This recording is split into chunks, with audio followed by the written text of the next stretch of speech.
Hello, everyone, and welcome to the third International Conference on Materials Chemistry and Environmental Engineering in 2023. My name is Sajjad from the School of Materials Science and Engineering at UNSW Sydney. And today, I'm excited to present my research and my work on fabrication of Holey 2D oxide nanosheets. Today's presentation is about how to fabricate like a precursor for Holey 2D materials and different characterization of these nanosheets and potential applications for these materials. Before beginning with 2D materials, let me ask you this question. Why tailoring architecture is so important? As you know, we have different architecture for our materials, and we design our material according to the application. So if the application is surface sensitive, which means if we have interactions at the surface of material and at the interface of the surface material and the surrounding environment, that means surface plays a vital role, and the chemistry of the surface, then the presence of defects or active sites, the number of the active sites at the surface, very important. And if we have pores, if the structure is porous, or how many pores we have, or how is the distribution of the pores across the materials, these are all important factors that needs to be taken into consideration when designing a material. Different architectures for materials. We can have 0D materials. The example is quantum dots. We can have one-dimensional. If we grow our material in one direction and restrict the growth in the other two directions, we can have one-dimensional material. An example is hexagonal rod. Also, we can grow our material in two directions, X and Y, and suppress the growth in Z direction, and we actually end up with two-dimensional materials, which is the focus of today's presentation. And if the material grows in three directions, X, Y, and Z, we have a bulk material, we have a 3D material. So let's focus on 2D materials. There are two common strategies to fabricate 2D materials. The first one is exfoliation or top-down technique. In top-down technique, you actually break down your precursor like graphite into layers that are atomic thick, which is graphene. So in this technique, you have a bulk layer structure, you have a stratified structure, and then you apply mechanical force, or you actually use different chemicals in order to exfoliate your bulk layered materials into sheets, nanosheets.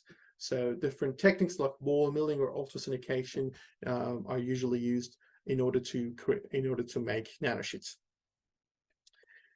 In the second strategy, you actually have bottom-up technique, or you have self-assembly technique, in which you use chemical or physical forces at the nanoscale to assemble basic units into larger structure. So you have small, very small units like ions, like small molecules, and put them together to make bigger nanostructures, or which is actually a 2D materials. These two strategies, both of them are widely used. The difference is, if you want to use the first strategy, your precursor should exist. So for many materials, if you want to make like nanosheets of these materials, you need to check and see if the bulk layered precursor is actually present, or if it actually exists. So many materials, they don't have a bulk layered precursors. That means there's no material, there's no precursor that you can easily exfoliate, like graphite into graphene, like cerium oxide. You don't have a stratified cerium precursor naturally in order to exfoliate and get cerium oxide nanosheet, for example.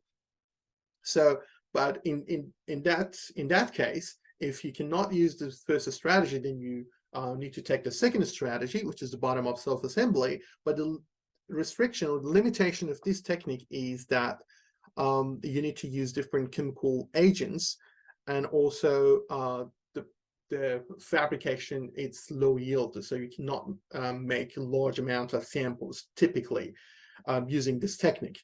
So these are the limitations for the second strategy.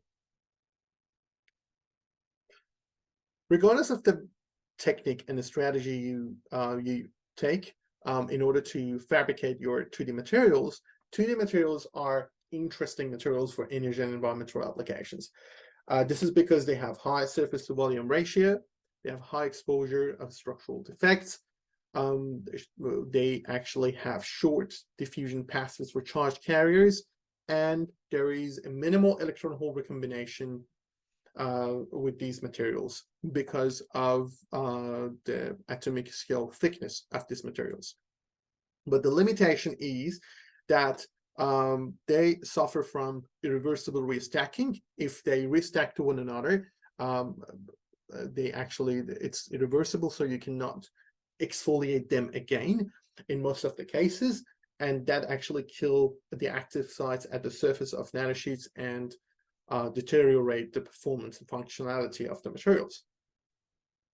The technique you're using, like self-assembly or bottom-up, it might be low yield, and also it might be complex. Again, the example is self-assembly, which the fabrication process is kind of like complex, and you need chemical agents and different agents to make your nanosheets. So ultra-thin pristine nanosheets or 2D pristine nanosheets, they are great, they are amazing, but the limitation is the reversible stacking, restacking, and also because they are single crystal, they don't have defects at the surface, and these defects can act as active sites. So if they are single crystal, then they probably wouldn't be a good candidate for catalysis, for air catalysis, or for electrocatalysis applications, or for battery application, where these defects act as active sites and they are important. So the solution for this limitation is making Holey 2D nanosheets, because once you're making Holey 2D nanosheets, you have these holes, and ions and charge carriers can pass through the nanosheet, through the holes, and you still have high, very like large functionality, high functionality of these materials. So Holey nanosheets, they don't restack irreversibly. That's the big advantage of these materials. In most of the cases, they are polycrystalline, and they provide high density of accessible active sites because of the holes and pores across the nanosheets. And these holes can actually enhance the number of electrons and holes that involve in the chemical reactions. And so these are like the advantages of the Holey nanosheets over pristine nanosheets. All right. So in order to make nanosheets, as we discussed before, because these presentations, the focus of this presentation is about cerium oxide.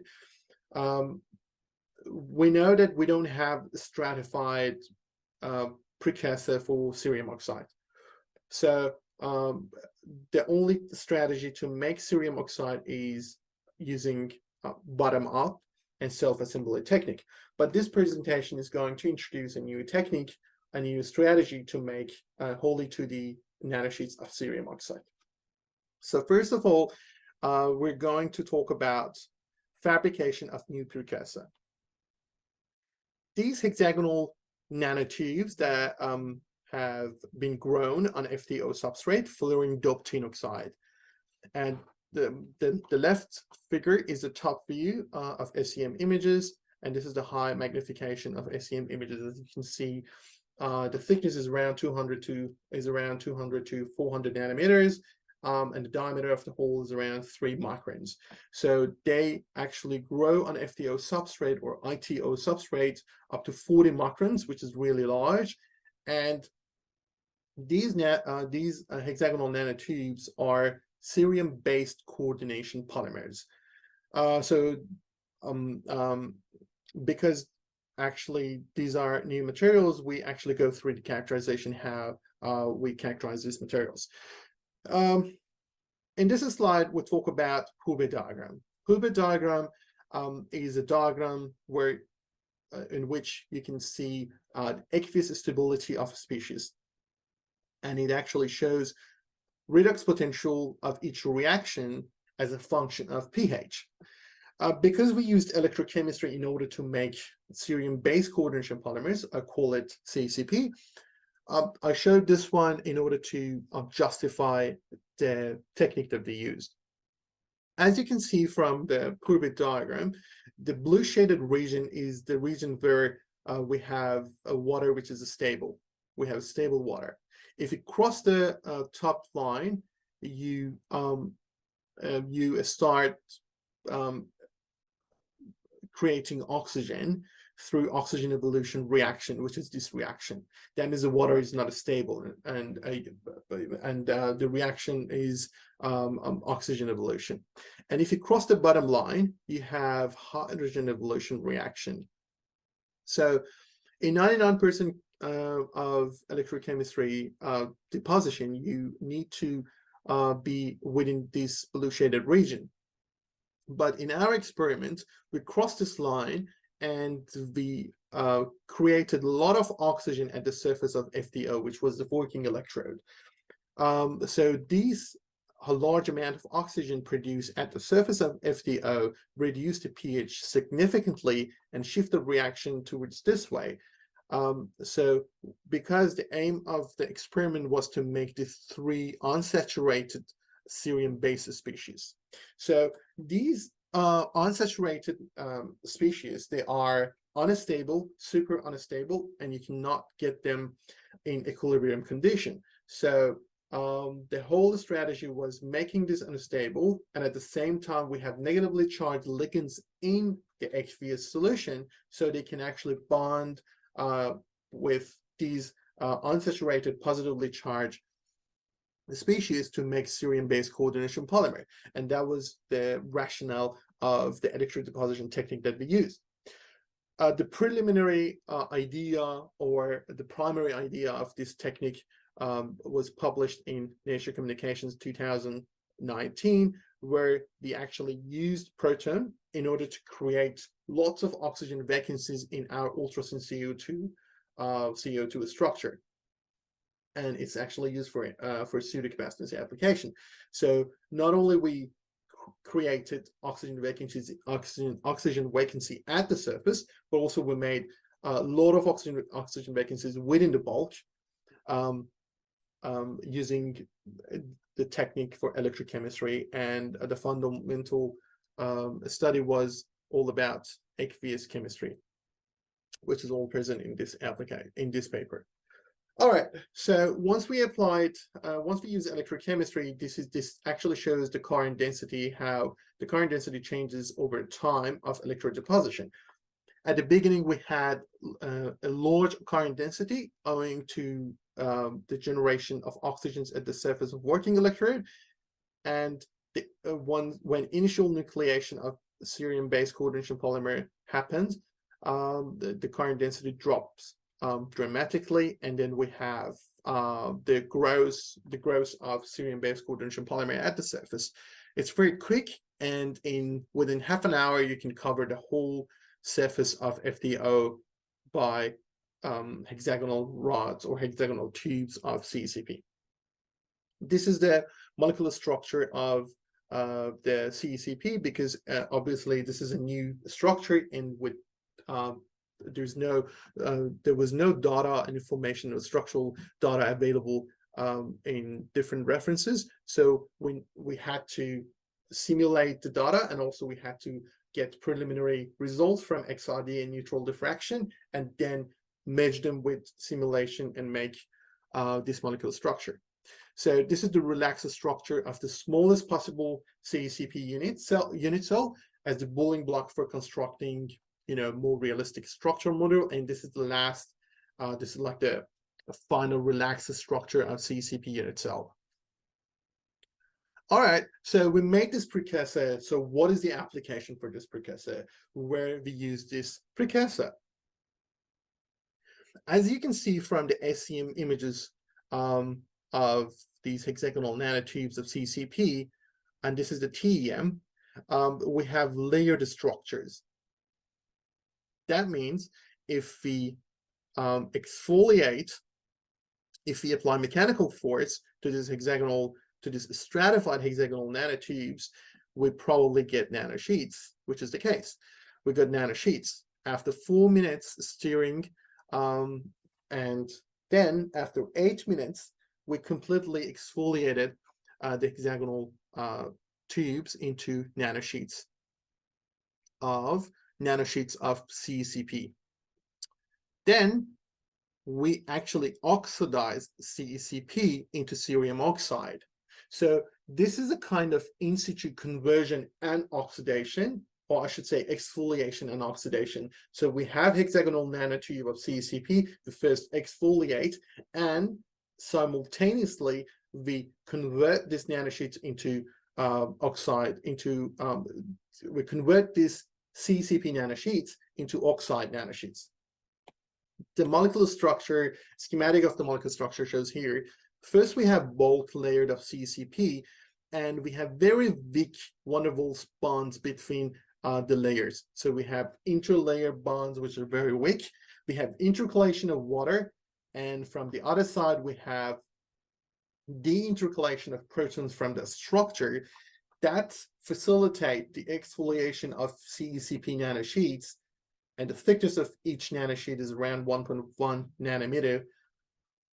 And then once you do a oxidation, it's a post-treatment oxidation process, or it can actually happen with the exfoliation at the same time, and then you end up with cerium oxide nanosheets. Another schematic that shows the whole process, the fabrication of hexagonal nanotubes of CCP and also cerium oxide, shows here. First, you do electrochemistry in order to make your cerium oxide, CCP, and then you put it in water, in deionized water, you stir at room temperature, you exfoliate the CCP hexagonal nanotube into nanosheets, and then you oxidize. The oxidation can occur using oxidizing agent like sodium hydroxide or potassium hydroxide, or you can actually apply temperature to oxidize your sample into cerium oxide. All right, so the results of this work were published in Advanced Materials Journal in 2019, December 2019, and our work was also featured on the frontispiece of the latest volume of this journal in the same year, in 2019. Right, okay, so here it actually shows larger scale fabrication of Holey 2D nanosheets. So you can actually put a large amount of hexagonal nanotubes into water and stir it for a long time, let's say 72 hours, like 3 days.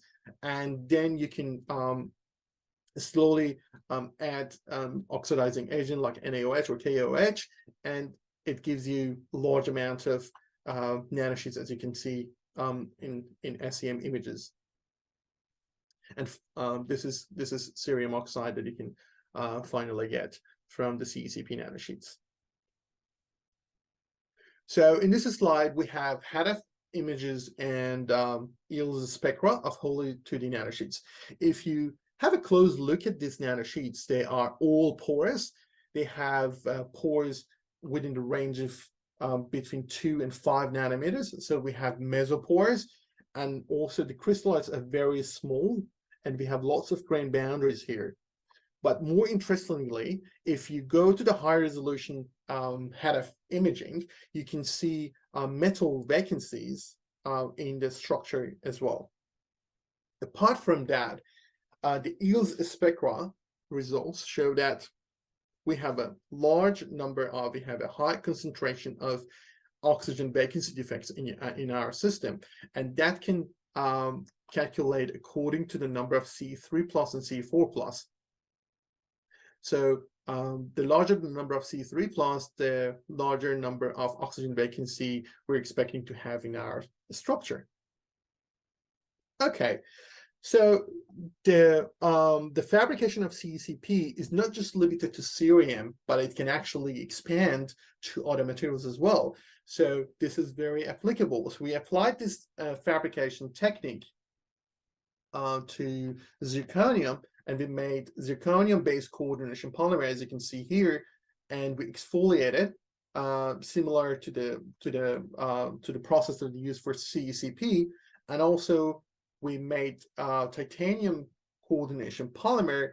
First, we made the bulk layer, the structure, and then we exfoliated into nanosheets. Here you can see titanium coordination polymers on the left side. These are the TEM images of TICP and after exfoliation, and then we did a post treatment and oxidized these materials into titanium oxide, as you can see from the TEM images on the right side. All right, okay, this slide shows the thickness and also the microstructure of these porous nanosheets. On the first row, we have cerium oxide, I should say defect-rich cerium oxide. So this one is AFM, atomic force microscopy image of cerium oxide that shows, and this is the height profile that actually shows the thickness of these nanosheets are around 1.1 to 1.6, which is equal to 2 unit cell of cerium oxide. So you can see we don't have bulk here. There are 2 unit cell cerium oxide sitting on top of each other, and everything is the surface. So whatever defects or active sites we have at the surface can actually contribute to the chemical reactions in different applications we have. In the second row, we have TEM images of titanium oxide, and also the thickness of titanium, which is around, which is between 3 and 6 nanometers. And in the bottom row, we have zirconium oxide and the AFM image that actually shows 1.5 nanometer, the thickness of the nanosheets for zirconium oxide, which is really interesting because also for titanium oxide and zirconium oxide, we don't have a stratified precursor. We don't have bulk layered precursor for that, and exfoliation couldn't happen without bulk layered precursor. The technique that can actually be used is the self-assembly that we explained before.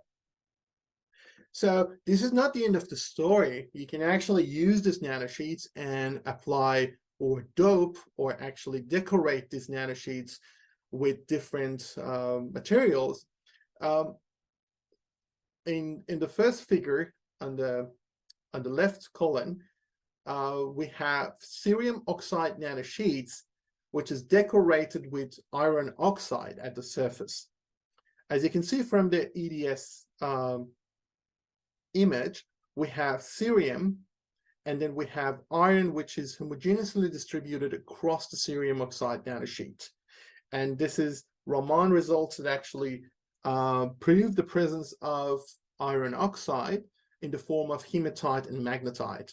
Also, you can have nickel oxide at the surface of cerium oxide, and as you can see here from the TEM EDS imaging, the nickel has been successfully deposited at the surface of cerium oxide, and in the last experiment, in the last column, we have zinc oxide, and this cerium oxide decorated, this zinc oxide decorated cerium oxide also is very interesting.